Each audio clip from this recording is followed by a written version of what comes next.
بسم اللہ الرحمن الرحیم۔ السلام علیکم ناظرین، میں ہوں راشد یعقوب خان، آپ دیکھ رہے ہیں ایکسپلور کشمیر، اور آج ہم بات کریں گے کہ آزاد کشمیر میں منرل ریسورسز کے حوالے سے، اور اس کے ساتھ ساتھ ہم جانیں گے کہ آزاد کشمیر میں جو آلودہ پانی لوگ پیتے ہیں اس کے حوالے سے کتنا کام کی ضرورت ہے، اور ساتھ ساتھ یہ بھی ڈسکس کریں گے کہ آزاد کشمیر میں جو موسمیاتی تبدیلیاں آ رہی ہیں ان کو کتنا چیلنجز کا سامنا ہے۔ آج ہمارے پروگرام میں شامل ہیں ڈاکٹر عمر عزیز صاحب، آپ کو خوش آمدید ڈاکٹر صاحب، اور ان کے ساتھ تشریف رکھتے ہیں ڈاکٹر عبداللہ خان صاحب، آپ کو بھی خوش آمدید، آپ انوائرمنٹ سائنس کے شعبے سے ہیں۔ اور ڈاکٹر عمر عزیز صاحب، آپ سے گفتگو کا آغاز کریں گے کہ جو منرل ریسورسز ہیں آزاد کشمیر میں، اس حوالے سے میں آپ سے جانوں گا کہ کن کن اضلاع میں یہ ریسورسز موجود ہیں اور اس پہ کیا کام کیا گیا ہے، باقاعدہ کیا رپورٹس ہیں؟ آزاد کشمیر جو ہے وہ ریسورسز کے حوالے سے ہائیلی پوٹینشیل ہے، اور بہت جو ہے اچھے ریسورسز ہیں۔ ریسورسز جو ہے بیسکلی اس کے اندر جو ہے 4 سے 5 قسم کے ریسورسز ہوتے ہیں۔ ایک ہیومن ریسورس ہے جو افرادی قوت لوگوں پہ مشتمل ہے، ایک لینڈ ریسورسز ہے جو زمین کی صورت میں ہمارے پاس ہے، ایک واٹر ریسورس ہے جو پانی کی صورت میں ہمارے پاس موجود ہے، اس کے بعد انرجی ریسورس ہوتے ہیں، اور پھر منرل ریسورس ہیں۔ منرل ریسورس کے اندر جو ہیں وہ جو منرل ریسورسز ہیں اس کی بھی 10 کیٹیگریز ہیں۔ اس میں آپ کے جو منرلز ہیں اس میں فیرس گروپ ہے، نان فیرس گروپ ہے، اس میں جس طرح آپ آئرن، نکل، کوبالٹ، اس طرح کی جو دھاتیں ہیں وہ ہوتی ہیں۔ پھر ڈیکوریٹو سٹونز ہیں، پریشس سٹونز ہیں، اور سیمی پریشس سٹونز ہیں۔ جیسے ماربل ہے تو یہ سیمی پریشس سٹون ہے، روبی ہے تو یہ پریشس سٹون ہے، اس طرح سے کول تک یہ مختلف 10 کیٹیگریز ہیں ریسورسز کی۔ آزاد کشمیر کا جو منرل ڈیولپمنٹ کارپوریشن ہے اس نے 1973 میں کام شروع کیا، اور میں ایک اور آپ کو تاریخی بات بتا دوں کہ کول جو ہے، کوئلہ، اس کے ذخائر جو ہے مختلف جگہوں پہ، میں ابھی آپ کو بعد میں فگرز بھی دوں گا۔ 1876 کے اندر کوٹلی میں، یہ اس وقت سے کوٹلی میں کول کے ڈپازٹ مہاراجہ کے دور میں بھی، اس سے بھی پہلے، کہ یہ نان ریسورسز تھے، یہ اس وقت بھی لوگ کھدائیاں کر کے، جو پرانا ایک گزارا ان کا اس وقت کا طریقہ کار ہوا ہوگا، تو یہ ایکسپلور کرتے تھے۔ بیسکلی آزاد کشمیر جو ہے وہ 2 بیسنز میں ڈیوائیڈ ہے، ایک ہے اپر کشمیر بیسن، ایک لوور کشمیر بیسن ہے۔ اپر جو کشمیر بیسن ہے وہ نوسیری مظفر آباد سے لے کے نیلم، شاردا، کیل، تاؤبٹ، یہ اپر بیسن ہے، اور جو لوور بیسن ہے وہ نوسیری سے نیچے مظفر آباد سے سٹارٹ ہوتا ہے اور میرپور تک جاتا ہے۔ اب آپ اس کے ذرا آپ نے ہائٹ الٹیچیوڈ میں بھی فرق ہے، اور آپ نے دیکھا ہوگا کہ یہ 2 ڈویژنز پہ مشتمل ہے آزاد کشمیر، ایک مظفر آباد ڈویژن اور ایک میرپور ڈویژن۔ اچھا، یہ جو اپر جو بیسن ہے جس میں نوسیری سے لے کر تو تاؤ بٹ، کیل، شاردا، یہ جو ایریاز آتے ہیں، ان کے اندر جو منرل ریسورس ہے وہ ڈیفرنٹ ہے، اور جو نیچے والا پورشن ہے جو میں نے آپ کو دوسرا میرپور ڈویژن کروایا، اس کے منرل ریسورس کی جو پوزیشن ہے وہ ڈیفرنٹ ہے۔ اور اس میں اب جو سب سے جو امپورٹنٹ مطلب جو ایکسپینسو منرل ریسورس ہے وہ روبی، نیلم کے مقام پہ نانگی مالی ایک ایریا ہے جہاں کی روبی بہت مشہور ہے، اور internationally James and jewellery associations اور جو آرگنائزیشنز ہیں اس نے اس کو بہت ہائی ریٹ جو ہے وہ اس کو اس کی رینکنگ کی ہے۔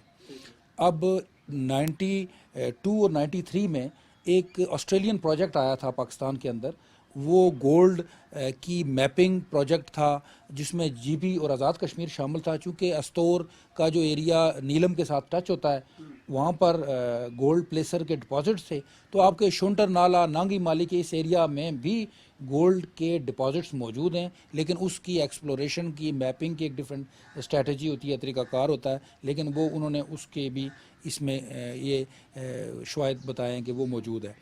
جہاں تک نیلم روبی کا تعلق ہے تو نیلم روبی یہ دنیا کی واحد ایسی روبی ہے، قیمتی پتھر ہے جو 14,500 فیٹ کی بلندی پر ہے۔ پوری دنیا میں اس ہائٹ پر روبی کے پوری دنیا میں ڈپازٹس ہیں مختلف جگہوں پہ، لیکن یہ اپنی یونیکنیس اس لیے ہے کہ یہ اتنی زیادہ ہائٹ پہ روبی ریزرو اور پوری دنیا میں کہیں موجود نہیں ہے۔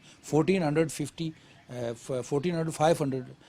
14,500 فیٹ، 14,500 فیٹ کی بلندی ہے، اور یہ جو روبی ہے یہ 39 ملین ٹن اس کی ایسٹیمیٹس لگائے گئے ہیں کہ اس کی جو وہاں پہ اکرنس ہے وہ 39 ملین ٹن ہے، اور جو پر کیوبک میٹر اگر اس کو دیکھا جائے تو 22 گرام پر کیوبک میٹر اس کا پریزنس ہے وہاں پر۔ یہ پرائڈ آف کشمیر بھی آپ اس کو کہہ سکتے ہیں۔ انٹرنیشنلی یہ جو روبی ہے وہ بہت مہنگی بکتی ہے، اور اس طرح سے میں آپ کو باقی بھی کچھ ایسے یہ کچھ پبلشڈ ریسرچ پیپرز ہیں اس کے مطابق ڈسٹرکٹ وائز میں آپ کو شارٹلی صرف جو ڈفرینٹ منرلز ہیں اور ان کی جو لوکیشن ہے یا ان کی جو ریزروز ہے وہ میں آپ کو گنوا دیتا ہوں۔ ڈسٹرکٹ نیلم ہے سب سے پہلے، اس میں روبی میں نے آپ کو بتایا کہ 39 ملین گرامز ہے۔ پھر گریفائٹ کے ڈپازٹس ہیں جو 1 ملین ٹن ہیں۔ پھر فیلڈ سپار ہے، یہ کنڈل شاہی کے مقام پر ہے، یہ بھی 1 ملین ٹن ہے۔ گرینائٹ ہے، یہ جورے کراں، اس میں 25 ملین ٹنز کا یہ نیلم میں یہ مین ریزرو جو ہیں ریزروز ہیں۔ اس میں باقی منرلز بھی ہیں لیکن یہ مین بڑے پوٹینشیل ہیں، اس لیے اس کو ہم کنسیڈر کر رہے ہیں۔ پھر اس کے بعد ڈسٹرکٹ مظفر آباد ہے جس میں ماربل ہے، نوسیری کے مقام پر 19 ملین ٹن ہے، اور یہ وہ ماربل ہے کہ اس کی ایک اگر ریفرنس تلاش کیا جائے تو یہ بڑی ہائی کوالٹی ماربل بھی یہاں پر موجود ہے۔ یہ اٹلی کا ایک بڑا مشہور ماربل ہے جو لوگ یہ ڈیکوریٹو سٹونز کا کام کرتے ہیں، کرارا ماربل، یہ اس کے ایکولنٹ ماربل ہے، یعنی کہ بہت ہائی کوالٹی اور ایکسپینسو ماربل۔ اس کے بعد سیمنٹ مٹیریل ہے مظفر آباد کے اندر 70 ملین ٹن کا۔ آپ مظفر آباد کے پہاڑوں میں دیکھ رہے ہوں گے کہ وہاں پہ وہ خاکی مٹیریل جو ہے پہاڑوں سے رس رہا ہے، تو یہ سارے جو ہیں یہ سیمنٹ اور جپسم مٹیریل ہیں۔ تو سیمنٹ انڈسٹری کے اندر سیمنٹ ایک بائنڈنگ ٹوگیدر فورس ہے، سیمنٹ ایک پراپرٹی کا نام ہے۔ سیمنٹ کے اندر 80-90% جپسم اور یہ جو سیمنٹ مٹیریل ہے یہ استعمال ہوتا ہے۔ تو یہ اس کے بعد جو کول مظفر آباد کے اندر ہے وہ 1.5 ملین ٹنز ہے۔ سوپ سٹون جو ہے یہ ایک ایسا سٹون ہے جس سے صابن بنتا ہے، اور یہ ایک نیچرل ریسورس ہے۔ اس کے اندر ایسنس اور خوشبو ڈال کے تو مختلف صابنز بنائے جاتے ہیں۔ یہ مچھیارا جو نیشنل پارک ہے اس کے مقام پر ہے، اور یہ 0.05 ملین ٹن ہے۔ اور اس کے بعد جو ہے ہٹیاں بالا پہ لیمونائٹ ہے، وہ ہٹیاں بالا کی ایک جگہ ہے ریشیاں، وہاں پہ یہ 0.065 ٹنز ہے۔ اس کے بعد ہم ڈسٹرکٹ کوٹلی کا رخ کرتے ہیں تو کول جو ہے وہ 20 ملین ٹن ہے، جو تتا پانی، کمروٹ، نکیال، کریلا، مینڈر اور اس طرح کی مختلف جو لوکل دیہات ہیں ان میں موجود ہے۔ باکسائٹ ہیں جو نکیال کے ایریے میں 5 ملین ٹن ہے۔ فائر کلے، یہ جو آتش گیر مادہ ہوتا ہے جس سے آپ یہ مختلف ماچس فیکٹریاں بنتی ہیں، یہ ماچس کا جو میٹیریل ہے یا جو اس طرح کے آتش بازی کا جو سامان بنتا ہے، فائر کلے بھی 5 ملین ٹن ہے نکیال اور دنوان میں۔ پھر ماربل کے بھی 2 ملین ٹن کے ریزروز ہیں، ڈولومائٹ کے 5 ملین ٹن، کوارٹزائٹ کے 5 ملین ٹن۔ بمبر اور میرپور کے ڈسٹرکٹس میں بینٹونائٹ ایک ایسی مٹی ہے، یلو کلر کی مٹی ہوتی ہے جو مختلف آئل اینڈ گیس کے ڈرلنگ کی مڈ کے طور پر استعمال ہوتی ہے، اور مختلف سیرامکس اور یہ جو برتن اور اس طرح کی جو چیزیں بنتی ہیں اس کے اندر استعمال ہوتی ہے۔ یہ 4 ملین ٹن ہے، اور اس کی بہت ساری مائنز وہاں پہ موجود بھی ہیں۔ اس کے بعد ڈسٹرکٹ ویلی ہے، اس میں سلیٹ اور سیمنٹ مٹیریل اور اس طرح کے فیلڈ سپار اور گریفائٹ اس طرح کے مٹیریل ہیں۔ یہ چند فگرز میں نے آپ کو اس لیے بیان کیے کہ یہ سارے اپر بیسن اور لوور بیسن میں یہ ساری چیزیں موجود ہیں، اور اس کو جو آزاد کشمیر کا سرکاری محکمہ ہے وہ Azad Kashmir mineral development corporation وہ کر رہا ہے۔ جہاں تک نیلم کی روبی ایکسپلوریشن کا تعلق ہے تو اس میں ایکسپلوریشن تو جاری ہے، لیکن وہاں پہ اتنی 14,500 کی ہائٹ کے بعد الٹیچیوڈ اتنے آکسیجن کی بھی کمی ہے، تو ایک بڑی مائن ہے جس سے یہ آزاد کشمیر کے یہ ایگزیبیشن بھی کرتے رہتے ہیں۔ تھوڑا سا الٹیچیوڈ مسئلہ ہے، 2 ماہ آپ اس میں ایکسپلوریشن کر سکتے ہیں، اگست سے سپٹمبر تک۔ اچھا ڈاکٹر صاحب، آپ کیا سمجھائیں گے ہمارے جو سننے والے ہیں، دیکھنے والے ہیں، کہ جو موسمیاتی تبدیلی ہے یہ بنیادی طور پر ہے کیا اور کیسے محسوس کی جا سکتی ہے؟ آپ کیسے اس کی وضاحت کریں گے؟ انوائرمنٹ سائنس میں 2 بنیادی چیزیں ہیں، ایک ہم کہتے ہیں ویدر یا موسم، ایک ہوتی ہے کلائمیٹ۔ موسم یہ ہے کہ آج گرمی ہے، بارش ہو رہی ہے، دھوپ نکلی ہوئی ہے، یہ موسم ہے آج کے دن کا موسم ہے۔ اور کلائمیٹ یہ ہے کہ وہ ایکسٹینڈڈ ٹائم پیریڈ پہ ہے، 10 سال 20 سال 100 سال. فار ایگزامپل آج سے 20 سال پہلے جون یا آج کا دن کیسا تھا، وہ اس کو کہتے ہیں یہ کلائمیٹ ہے. اور ہم نے سنا ہوگا کہ موسمی تبدیلی، آپ اپنے کسی بڑے سے بات کریں تو وہ کہیں گے جی کہ اب موسم بدل گئے ہیں، پہلے اتنی زیادہ برف ہوتی تھی اب نہیں ہوتی، یا پہلے گرمیاں اتنی زیادہ انٹینس ہوتی تھیں اب نہیں ہوتی، یا سردیاں اتنی زیادہ انٹینس ہوتی تھیں تو اب نہیں ہوتی. تو یہ کلائمیٹ کا کانسیپٹ ایک لوکل لیول پہ بنیادی طور پہ سب میں ہے. آپ 30 سال کسی آپ بوڑھے سے بات کریں تو وہ آپ کو بتائے گا کہ پہلے اور آج کے دور میں یہ موسم جو ہے وہ بدل گیا ہے. یہ کلائمیٹ ہے. تو کلائمیٹ چینج تو ہے. دوسرا ہم اگر دیکھیں تو کلائمیٹ چینج کا دوسرا جو بڑا ایفیکٹ ہوتا ہے اس کی وجہ سے جیسے گرمی تھوڑی سی پہلے آ گئی یا گرمی تھوڑی سی لیٹ آئی، گرمی اگر بہت زیادہ تھی تو گرمی مائلڈ ہو گئی، اگر سردی بہت زیادہ پہلے ہوتی تو سردی مائلڈ ہو گئی، یعنی اس کی شدت میں کمی آ گئی ہے. تو یہ سائن ہے، کلیئر سائن ہے. اگر جتنے بھی ایکسٹریم ایونٹ ہے، پہلے اگر بارش ہوتی تو 10 دن ہوتی تھی سردیوں میں، اب ایک دن میں اتنی ہو گئی. فار ایگزامپل 20 ملی میٹر بارش ہے یا 50 ملی میٹر بارش ہے، 10 دنوں میں ہوتی ہے فار ایگزامپل، تو ابھی ایک ہی دن میں ہو جاتی ہے. تو یہ جو ہیں یہ کلیئر کٹ سائن ہیں کہ یہ کلائمیٹ چینج جو ہے، یہ موسمیاتی تبدیلی یہ آ رہی ہے. اس کی وجہ سے ہوتا یہ ہے کہ بہت ساری ایون جو آپ لوکل آپ دیکھیں گے آزاد کشمیر میں، بہت سے آپ کسی سے بات کریں لوکل لیول پہ، گاؤں میں بات کریں، جو چراگاہوں میں لوگ ہوتے ہیں ان سے بات کریں، تو بہت ساری جو سپیشیز ہیں، بہت سارے جو پودے ہیں یا بہت سارے جو اس طرح کی ورائٹیز ہیں جو لوکل جو وہاں کے پودے ہیں وہ ختم ہوتے جا رہے ہیں. یا ایک ورائٹی ختم ہو گئی ہے، زیادہ ہو گئی ہے. ایک کو میں نے اپنے ایریے میں نے اس کو نوٹ کیا ہے، میں نے اپنے 15-20 سالوں میں، کہ سنبل کا ایک درخت ہے، شاید آپ جانتے ہوں سنبل کا جو درخت ہے یہ کم ہوتا جا رہا ہے. اس کی بجائے اگر آپ داڑو جسے ہم کہتے ہیں، وہ ایک طرح کا، جہاں بھی یہ داڑو ہوتا ہے یہ ختم ہے. یہ موسمی تبدیلی کی وجہ سے ہے، یہ ایک اسپیشی کی انویسونیس کی وجہ سے ہے، چونکہ کنڈیشن جو ہیں اس کو وہ سپورٹ کرتی ہیں. تو یہ ایک لوکل انڈیکیٹرز ہیں کہ موسمیاتی تبدیلی آپ پہ ہے. اس کے علاوہ ایکسٹریم ویدر ایونٹ ہیں، فلڈنگ ہے، یہ کلاؤڈ آؤٹ برسٹ کے ایونٹس ہیں. بعض دفعہ گلیشیئر کا ارلی میلٹ ہے یا گلیشیئر کا لیٹ میلٹ ہے، فلڈنگ ہے. یہ سارے کے سارے سائن جو ہیں یہ موسمیاتی تبدیلی کے ہیں. اور آزاد کشمیر میں بڑی انٹینسٹی کے ساتھ، اور آپ سارے کے سارے آپ کس سے بھی بات کریں گے تو وہ کہے گا کہ یہ بالکل ہو رہے ہیں. تو موسمیاتی تبدیلی بڑی آسانی سے آزاد کشمیر میں اس ریجن میں اس کو آپ دیکھ سکتے ہیں، نوٹ کر سکتے ہیں. اچھا ڈاکٹر صاحب، آپ نے روبی کی بات کی، اس پہ آپ کیا سمجھتے ہیں کہ حکومتی سطح پہ کتنا کام کرنے کی ضرورت ہے؟ اور یہ پچھلے دنوں یہ خبریں بھی آئی تھی کہ نیلم سے کچھ مافیاز نے اس روبی کی چوری کے حوالے سے بھی بڑا کام کیا ہے، کہ وہاں سے انہوں نے کام کر کے تو روبی یہاں منتقل کیا ہے. اس حوالے سے کتنا کام کرنے کی ضرورت ہے، اور کیا آپ سمجھتے ہیں کہ جو حکومت ہے اس کو کیا کرنا چاہیے؟ رشید صاحب، روبی کی جو ایکسپلوریشن ہے وہ را میٹیریل کی صورت میں ہوتی ہے.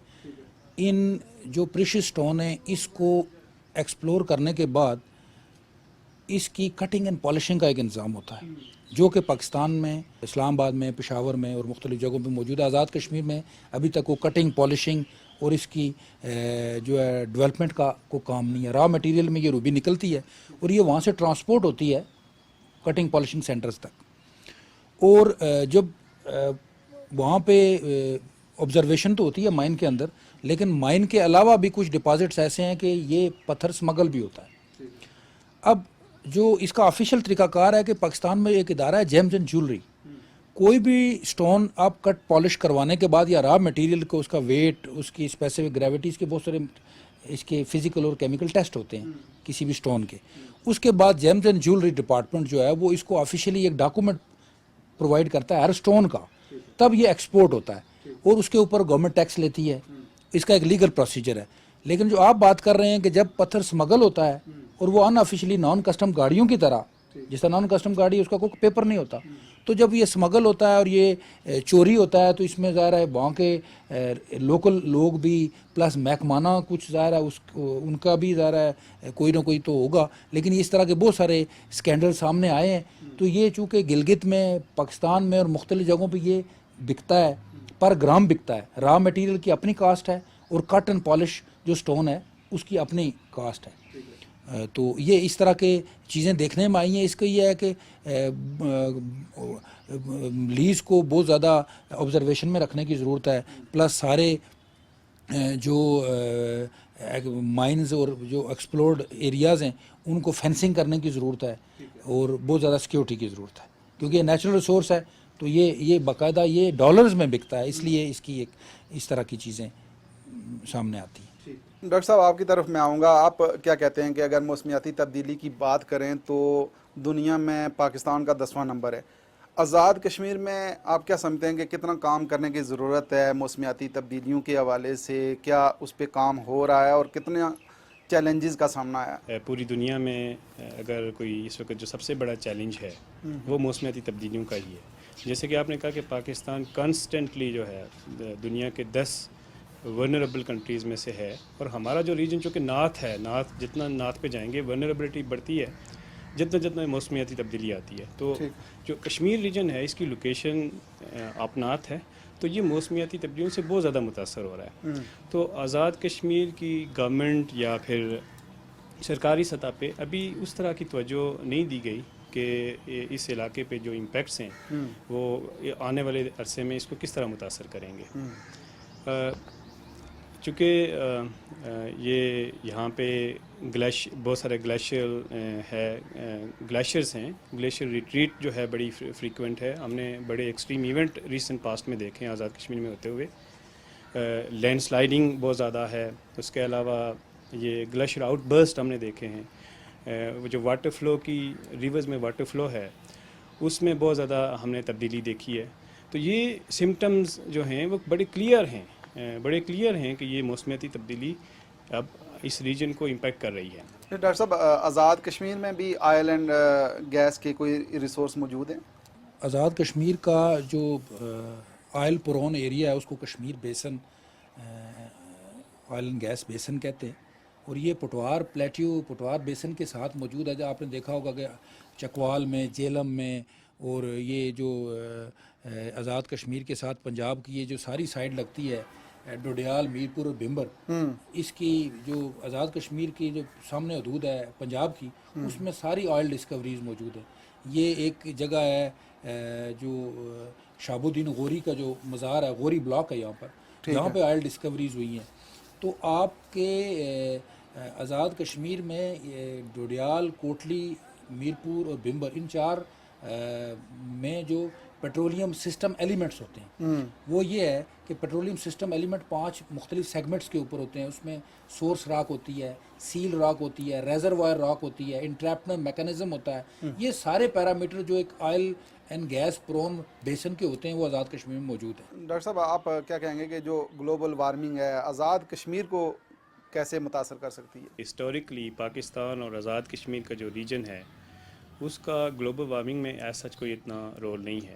ہم نہ کوئی اتنا ڈیولپ کنٹری ہیں, اور ہمارا جو آزاد کشمیر کا ریجن ہے وہاں پہ تو ڈیولپمنٹ کا اس طرح کا کوئی بڑا پروجیکٹ نہیں ہے جس سے کوئی کاربن ایمیشنز ہوں یا جو گلوبل وارمنگ میں کنٹریبیوٹ کریں.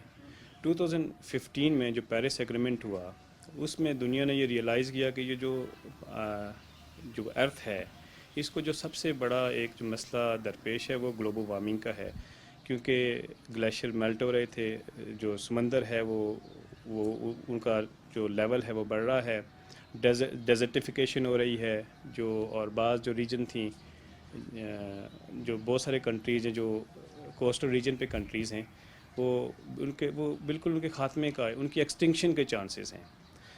تو یہ اور پھر دنیا نے 2015 میں وہ اس پہ انہوں نے کہا کہ 2030 پہ یا 2035 پہ تک وہ دنیا کا جو ٹمپریچر ہے 21ویں صدی کے آخر تک وہ 1.9 ڈگری سینٹی گریڈ سے کم رکھیں گے.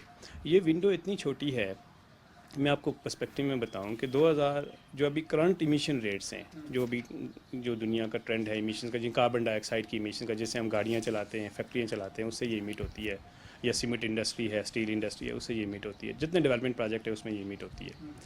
اگر کرنٹ ایمیشن ریٹ کے ساتھ اگر ہم کریں تو 2035 کے بعد ہمارے پاس اگر 2020 کے ایمیشن ریٹس پہ کریں تو ہمارے پاس 11.5 ایئر کی ونڈو ہے. یہ اتنی کم ہے کہ اس کے بعد ایسٹیمیٹ یہ ہے, جیسے ہم نے پہلے بات کی کہ کچھ اسپیشیز ایکسٹنکٹ ہو رہی ہیں, نئی چیزیں ہیں جو گلوبل وارمنگ کے سائن ہیں, تو 4 سے 15% تک جو اسپیشیز ہے گلوبل اسپیشیز ہیں وہ ایکسٹنکٹ ہو جائے گی. تو یہ اتنا بڑا بایو ڈائیورسٹی کا لاس ہے, اور اس کے امپیکٹ ابھی ان ایسٹیمیٹڈ ہے. ہم جان ہی نہیں سکتے کہ پھر جو ایکو سسٹم امبیلنسز ہوں گے وہ کس طرح افیکٹ کریں گے. تو یہ ایشو بڑا, اگر دنیا کے خاتمے میں اگر کوئی سب سے بڑا جو ایشو ہے وہ اس وقت وہ یہ ہے کہ ہم نے اس ایمیشنز کو کم کرنا ہے, اس کے امپیکٹ کو کم سے کم کرنا ہے. اور جتنے بھی ڈیولپمنٹ ماڈل ہیں, ہم کوئی بھی ڈیولپمنٹ کا پروجیکٹ کرتے ہیں اس میں وہ انوائرمنٹ کی کاسٹ پہ ہوتا ہے, وہ کسی نہ کسی طرح سے انوائرمنٹ کو ڈیگریڈ کرتا ہے, پولیوٹ کرتا ہے. اور آزاد کشمیر میں تو ابھی ہمارے ہاں یعنی سسٹینیبل ڈیولپمنٹ کا تو کنسیپٹ ہی نہیں ہے. ابھی ہم ڈیولپمنٹ کی بھی اس طرح سے ہم نہیں دیکھتے, تو سسٹینیبل ڈیولپمنٹ کے اس کا انوائرمنٹ پہ کیا امپیکٹ ہوگا 20-30 سال بعد آزاد کشمیر کیسا ہوگا جو ہم کر رہے ہیں. تو ان چیزوں کو ابھی کنسیڈر کرنے کی ضرورت ہے. اور آئی تھنک یہ ہائی ٹائم ہے کیونکہ ہم بہت زیادہ ورنریبل ہیں کلائمیٹ چینج سے, یہ موسمیاتی تبدیلیوں سے, اور جو گلوبل وارمنگ سے. سائن آلریڈی آپ نے ڈسکس کی ہے کہ وہ ہم یہ آلریڈی ہیں وہاں پہ. اچھا ایک تو یہ بات بتائیں ڈاکٹر صاحب کہ جو پانی کے حوالے سے وہاں بات چل رہی ہے کہ زیادہ تر پانی آلودہ ہیں, ایک تو اس کے حوالے سے رپورٹس کے آئے ہیں, اور دوسرا یہ ہے کہ آزاد کشمیر کے ٹوٹل 13% رقبے پہ زراعت ہے. تو ایسے صورتحال میں آپ کیسے مقابلہ کر سکتے ہیں کہ جو انوائرمنٹ کے حوالے سے ہم بات کر رہے ہیں, گلوبل وارمنگ کے حوالے سے بات کر رہے ہیں, کیسے پھر مقابلہ کریں گے؟ جہاں تک پانی کا تعلق ہے تو آزاد کشمیر میں 3 بڑے دریا ہیں, نیلم ہے, جہلم ہے اور دریا پونچھ ہے, جو آزاد کشمیر کی ٹیریٹری سے گزر رہے ہیں. اب پانی جو ہے وہ آپ نے ایک بات کی کہ یہ 42 لاکھ آبادی کو جو پانی کا ریسورس ہے وہ یہ ہے کہ پورے آزاد کشمیر میں سپرنگ اینڈ سیپج چشمے سے لوگ پانی پیتے ہیں, اور ان کا ڈرنکیبل جو واٹر ہے وہ چشمے جو ہیں وہ پرووائڈ کرتے ہیں.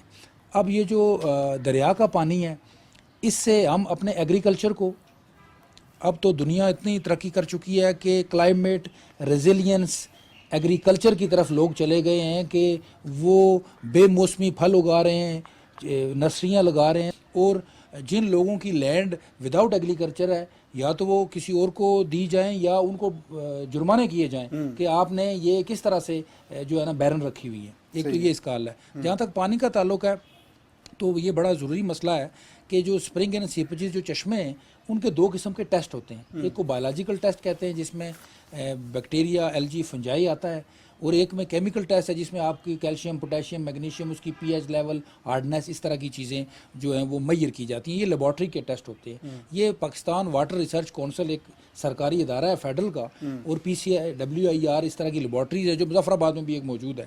تو یہ پانی کے سیمپلز کی ٹیسٹنگ ہوتی ہے, اور یہ ہر 6 ماہ بعد کرنی اس لیے ضروری ہوتی ہے کہ یہ water table below the surface of the earth ہوتا ہے, اور یہ اپنے راستے تبدیل کرتا رہتا ہے. چشمے کئی دفعہ آپ نے دیکھا ہے چشمے زیادہ ابلنا شروع ہو جاتے ہیں, کئی دفعہ خشک ہو جاتے ہیں. تو یہ واٹر ٹیبل کی بلو دی سرفیس اس کی اپنی موومنٹ اور ریکارڈنگ ہوتی ہے. میں آپ کے پاس پاکستان واٹر ریسرچ کونسل کی 2021 کی رپورٹ پیش کر رہا ہوں جس میں وہ یہ کہہ رہے ہیں کہ گلگت بلتستان کے تقریباً 100% واٹر کے جو ریسورسز ہیں وہ پالوٹیڈ ہیں, اور جو آزاد کشمیر ہے اس کے اندر انہوں نے یہ چارٹ دیا ہے کہ 2015 میں 60% تھے اور 2020 میں یہ 70% ان سیف جو ہیں وہ واٹر ریسورسز ہیں, اور انہوں نے فوکس مظفر آباد کو کیا ہے. یہ جو ڈیٹا ہے یہ صرف مظفر آباد کے سیمپلز ہیں, اور اس میں انہوں نے طارق آباد, اولڈ سیکٹریٹ, سیلی سرکار, اپر چھتر, اسمبلی, چیلا بانڈی, CMH اور پورے مظفر آباد سے انہوں نے 15 جگہوں سے سیمپل لیے ہیں, جس میں سے تقریباً